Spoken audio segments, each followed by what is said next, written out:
warahmatullahi wabarakatuh. Perkenalkan, nama aku Wita, Prodi Bimbingan dan Konseling Kelas Malam. Nah, di sini aku akan menjelaskan tentang orientasi bimbingan dan konseling di sekolah dasar. Orientasi bimbingan dan konseling di sekolah dasar yaitu membangun fondasi karakter dan kesejahteraan anak. Kita masuk ke slide yang pertama. Nah, pentingnya BK sejak dini membentuk karakter emas. Bimbingan dan konseling atau yang sering disebut BK di tingkat sekolah dasar adalah investasi berharga untuk masa depan anak pada usia 6-12 tahun. Anak memulai membentuk kepribadian, nilai-nilai moral, dan pola pikir yang akan membawa mereka hingga dewasa. Nah, ini ada 3, yaitu pembentukan karakter sebagaimana menanamkan nilai positif yang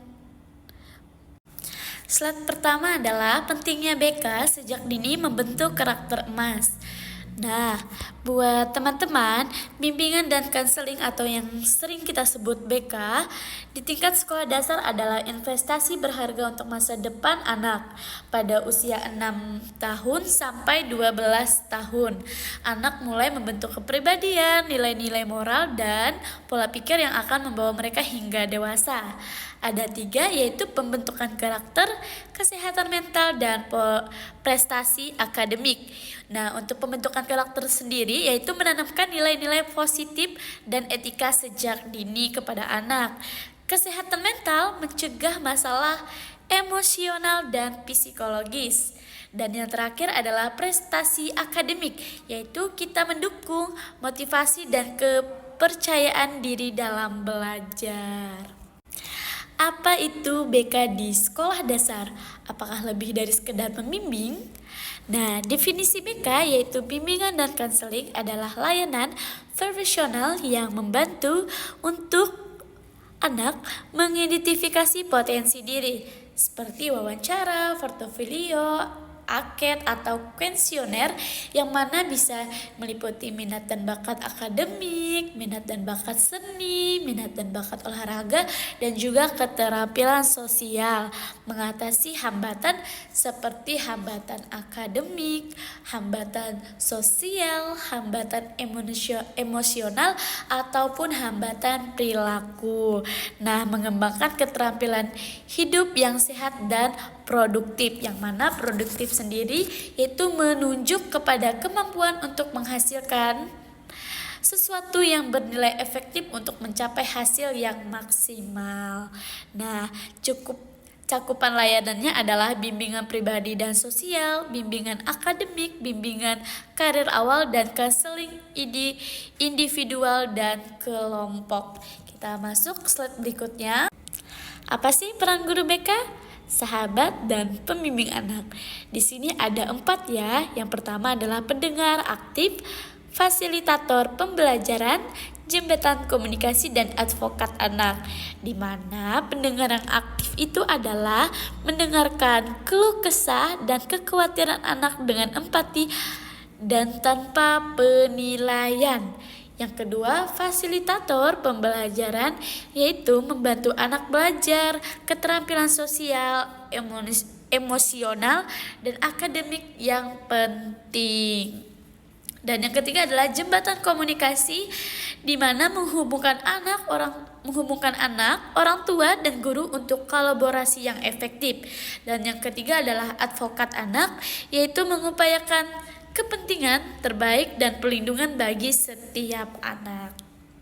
Layanan bimbingan dan konseling di sekolah dasar, dari bantuan belajar hingga konflik persahabatan. Ada akademik, emosional, sosial, dan keluarga. Untuk bagian akademik yaitu strategi belajar, manajemen waktu, mengatasi kesulitan mata pelajaran. Kalau emosional adalah mengelola perasaan, kecemasan, kesedihan, dan juga kemarahan. Sosial membangun persahabatan, komunikasi, mengatasi konflik sesama teman. Dan yang keluarga yaitu hubungan dengan orang tua, saudara, dan lingkungan keluarga. Nah, bagaimana menghilangkan stigma Bimbingan dan konseling bukan hanya untuk anak bermasalah.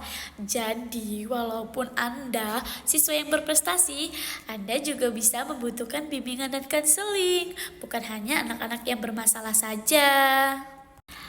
Nah, layanan BK dirancang untuk semua anak, bukan hanya bagi yang menghadapi masalah serius. Konseling adalah bagian dari pengembangan holistik setiap individu. Jadi, anak berprestasi juga memerlukan dukungan atau mengelola stres, ambisi, dan tekanan dengan menormalkan BK. Kita menciptakan budaya sekolah yang mendukung kesejahteraan mental dan emosional seluruh siswa. Di mana di sini juga terbagi menjadi 3, yaitu ada pencegahan, pengembangan, dan juga pemulihan. Nah, untuk pencegahan sendiri adalah intervensi proaktif sebelum masalah muncul. Jadi, sebagaimanapun kita meminimalisir kesalahan-kesalahan atau masalah yang akan muncul. Nah, untuk pengembangan adalah meningkatkan potensi dan keterampilan positif. Dan yang terakhir pemulihan dukungan serta saat menghadapi tantangan. Jadi kita harus memberikan support dan semangat apabila kita mendapatkan tantangan dari diri sendiri ataupun dari orang lain. Nah, di sini ada peran orang tua, kemitraan kunci untuk perkembangan anak. Jadi, kita ada komunikasi terbuka dan dukungan di rumah. Selain di sekolah, di rumah juga perlu adanya dukungan ya dari bimbingan dan konseling. Dan salah satunya komunikasi terbuka, yaitu bicarakan perkembangan anak dengan guru BK. Dan yang kedua, bagikan informasi penting tentang keluarga. Dan yang ketiga, tanyakan strategi untuk mendukung di rumah. Nah, untuk dukungan di rumah itu ciptakan lingkungan aman untuk berbagi cerita, mendengarkan apapun cerita anak tanpa harus menghakimi. Yang kedua, dengarkan tanpa menghakimi. Dan salah satunya adalah komunikasi terbuka, di mana kita membicarakan perkembangan anak dengan guru BK, yaitu membagikan informasi penting tentang keluarga dan menanyakan strategi untuk mendukung di rumah. Nah, untuk dukungan di rumah itu seperti menciptakan lingkungan aman untuk berbagi cerita dan tanpa menghakimi. Terapkan saran dan konselor BK. Jadi kita bisa menciptakan kemitraan orang tua. Sekolah yang kuat adalah kunci kesuksesan BK dan mendukung perkembangan anak secara menyeluruh. Nah, bimbingan konseling juga punya tantangan, namun kita juga punya solusi dalam implementasi di BK di sekolah dasar. Misalnya nih, yang pertama, tantangannya adalah keterbatasan sumber daya. Bagaimana suatu guru atau suatu konselor untuk ratusan siswa? Gimana sih solusinya? Solusinya adalah model kolaboratif, yaitu kita melibatkan guru kelas, kepala sekolah, dan volunteers terlatih. Nah, yang kedua itu tantangan stigma dan kesadaran.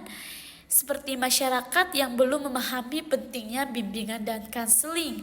Solusinya adalah edukasi dan sosialisasi, seperti program pengenalan BK untuk orang tua dan komunitas sekolah, seperti itu. Dan slide selanjutnya adalah kesimpulan dan langkah selanjutnya bersama mencetak generasi unggul. Nah, jadi bimbingan dan konseling di sekolah dasar adalah fondasi penting bagi perkembangan holistik anak.